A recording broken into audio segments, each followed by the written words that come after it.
Hacia la primera década del siglo XX, se había extendido por el país una evidente inconformidad en contra del gobierno de Porfirio Díaz. Su régimen había dejado de lado temas fundamentales para México, como el ejercicio de la democracia y la justicia social. Revolución Mexicana. En 1908, Porfirio Díaz expresó que al concluir su periodo presidencial, se retiraría del poder porque consideraba que México ya estaba listo para la democracia. Sus declaraciones desataron una importante efervescencia política en todo el país. En su libro La sucesión presidencial en 1910, Francisco I. Madero planteó la necesidad de un cambio pacífico y democrático.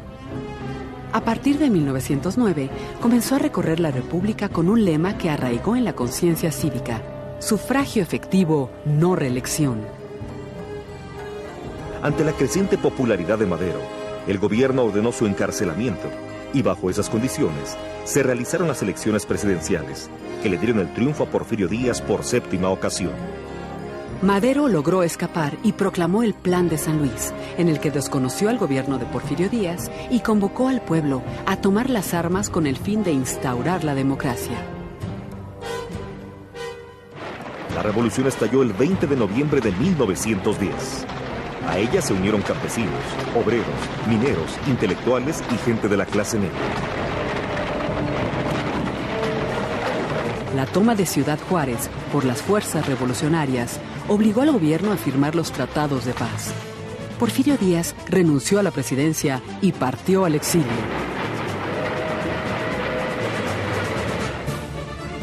Madero hizo su entrada triunfal a la Ciudad de México. Sin embargo, no tomó el poder como caudillo victorioso, sino que esperó a que se realizaran nuevas elecciones para alcanzar la presidencia por la voluntad de los ciudadanos. Pero la situación económica, social y política del país seguía siendo muy difícil. En Morelos, los zapatistas consideraron que Madero no apoyaba su lucha por la tierra y lanzaron el Plan de Ayala en su contra. En el norte, Pascual Orozco se levantó en armas en defensa de algunas demandas sociales. Mientras tanto, miembros destacados del antiguo régimen organizaron una revuelta para derrocar al gobierno maderista. El presidente Madero encargó al general Victoriano Huerta la defensa de su gobierno, pero Huerta entró en negociaciones con los sublevados y apoyó el golpe de Estado.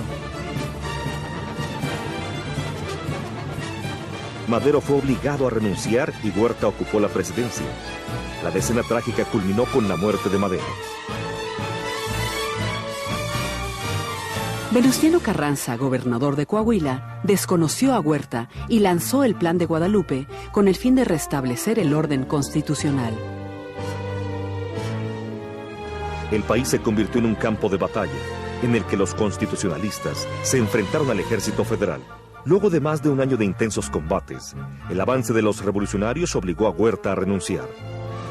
Pero el triunfo revolucionario no resolvió los grandes problemas nacionales: la instauración de la democracia, la justicia social, la propiedad de la tierra, la situación laboral y la educación. Carrancistas, villistas y zapatistas querían decidir el rumbo que debía seguir el país, y sin poder llegar a ningún acuerdo, la revolución se dividió. En la soberana convención de Aguascalientes se impusieron villistas y zapatistas con una visión más social de la lucha, y la convención desconoció a Carranza. Carranza trasladó su gobierno a Veracruz, apoyado por las fuerzas de Obregón, y a partir de 1915 comenzó una intensa campaña militar contra villistas y zapatistas. Con la situación militar a su favor, Carranza convocó al Congreso para redactar una nueva constitución. Esta se promulgó el 5 de febrero de 1917. Aunque las disputas por el poder continuaron, la Carta Magna marcó el camino que debía seguir el país en los años siguientes a la revolución, pues había recogido las principales demandas de la lucha: democracia, educación, cuestión agraria y derechos laborales. Bicentenario de la Independencia Nacional, Centenario de la Revolución Mexicana, Gobierno Federal.